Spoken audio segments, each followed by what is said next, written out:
Hey everybody, I got my black gloves on, and you know what that means? It means that we're going to take a look at some comics. Specifically, we're going to take a look and see what came in my Marvel Unlimited Plus subscription box. Stick around, let's see what I got.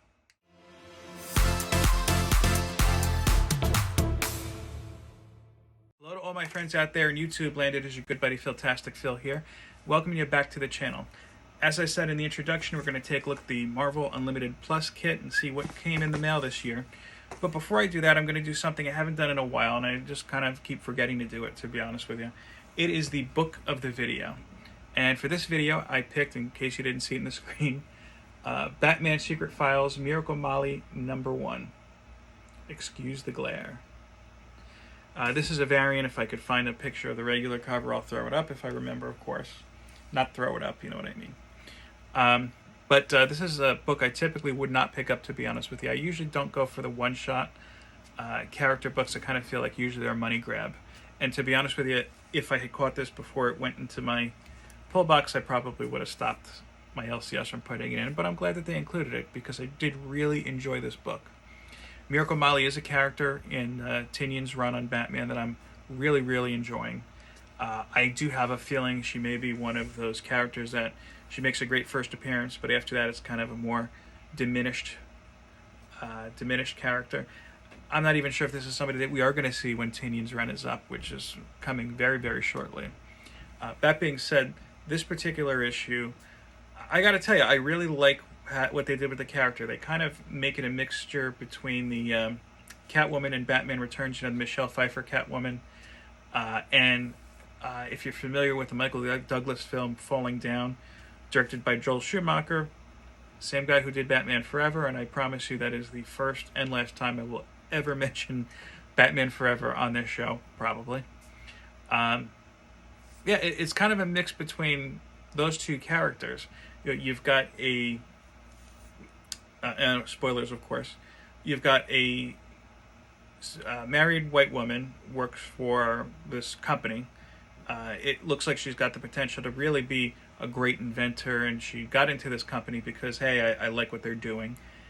And she gets influenced by this character, Mr. Wise, I think he's called. Just some sort of a computer guru character. They didn't really flesh that part out too much. Think of kind of like the first Matrix film, not the fourth one that's coming out, but the first one, that kind of flavor to it. He's kind of her Morbius, where he influences her to become Miracle Molly. I condensed that into a very short description, to be honest with you, and I didn't do it justice. I do encourage you to check it out. I do love especially the artwork in this. It does remind me of something that you would see, I don't know, maybe in an older book. It's kind of got a stylized look that's kind of similar to the the Bruce Timm type of look. And there's just some really great moments in here. I'm not going to show you the whole thing. I don't want to ruin it for you. Go check it out. Again, Batman Secret Files Miracle Molly number 1. Okay, now that's settled, let's go ahead and open up the Marvel Unlimited Plus kit.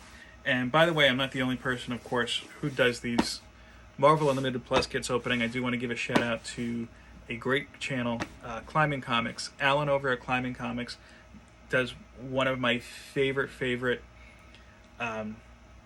I don't know what you call them, scenarios or videos, I guess you could say, where every week on Instagram he'll actually show one of his slabbed books. He'll cover up the grade and he'll do kind of a guess the grade. But then he takes it a step further and goes in his Overstreet guide and says, this is what I think this grade will be. Then he takes it a step forward and asks you what it's going to be, and everybody could post there. And then another step forward, really far forward from where we started at least, and shows you what this actual CGC grade is. But Alan, amongst some other great content he does, again, Climbing Comics, and I'll put a link in the description, does some Marvel Unlimited Plus unboxings here, and I joked with him, I said, I got to beat you to it. That being said, once he puts his up, I encourage you to check it out as well. In fact, if you do check it out, whenever he does his Marvel Unlimited Plus zone opening, that is, just make a note, Philtastic sent me, and we could laugh about it, I guess. Probably, but not really. Anyway, I'm babbling, let's open her up. First of all, I like to keep the boxes, I should say. And the Spider-Man box is really, really cool. The only one I didn't keep was last year's X-Men box because it came at the height of the pandemic, and I was like, I don't know if it's safe to keep this thing around or not. I don't want to get sick. I don't want to get the fungolitis, as they say. So I tossed it, but I kept the contents, of course. And I wish I did have it. But let's open her up.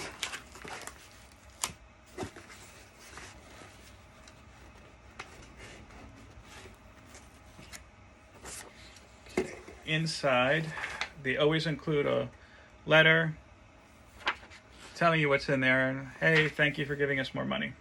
And I should say this too, by the way.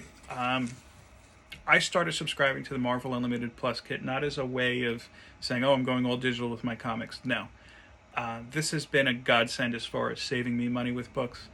I mean, I could tell you in the early 2010s, I was getting every Avengers book, which went quickly from 1 to I think like 8 of them, and that's when I realized there's got to be a better way. This saves me a lot of money and a lot of space, and now they only have a 3-month rollout between when the physical copy hits the stands and when the digital copy comes on.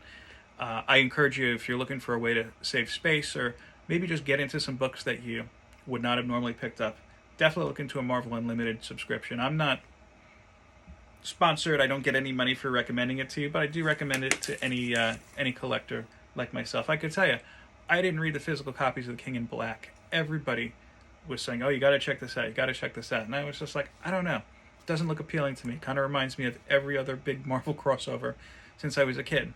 Honestly, it reminded me a lot of Onslaught.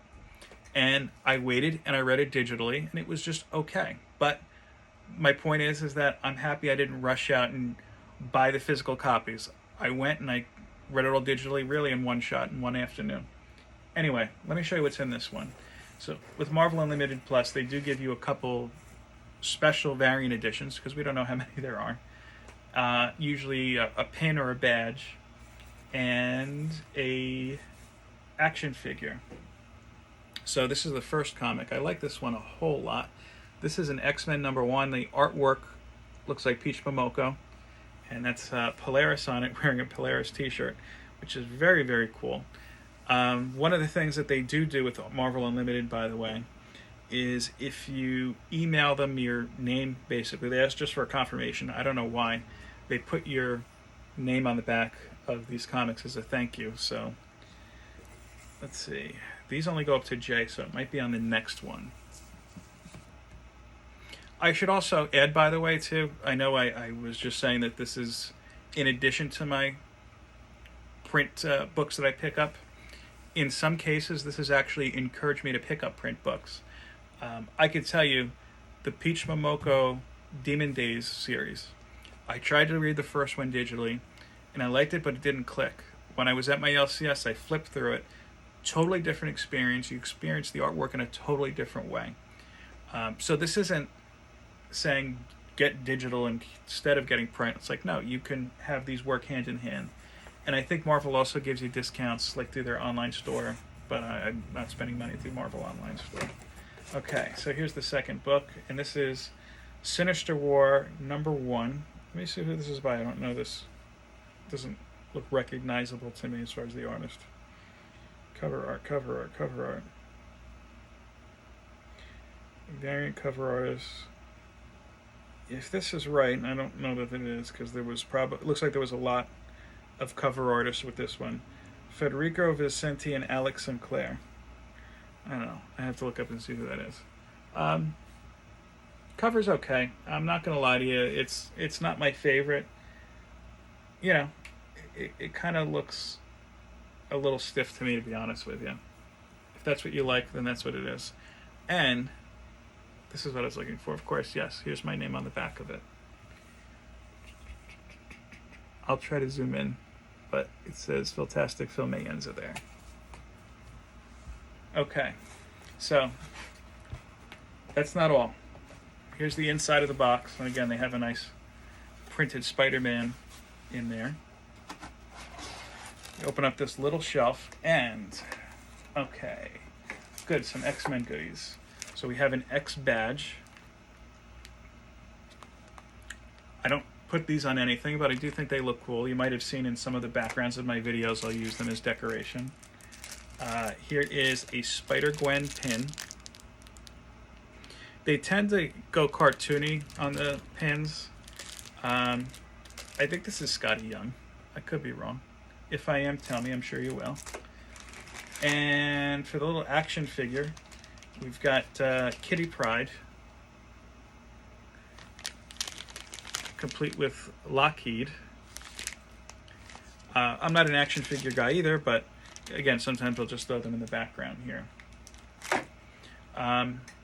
One thing I will tell you, if you are considering a Disney Plus Unlimited subscription, the only issue I have with them consistently is the way that they pack up their books to send out. So when you open up the box, I got lucky this time. These comics are in pretty good shape, but this is it. There's no protection or anything like that. So I have received them before where the corners are bent or nicked, and it's just a shame.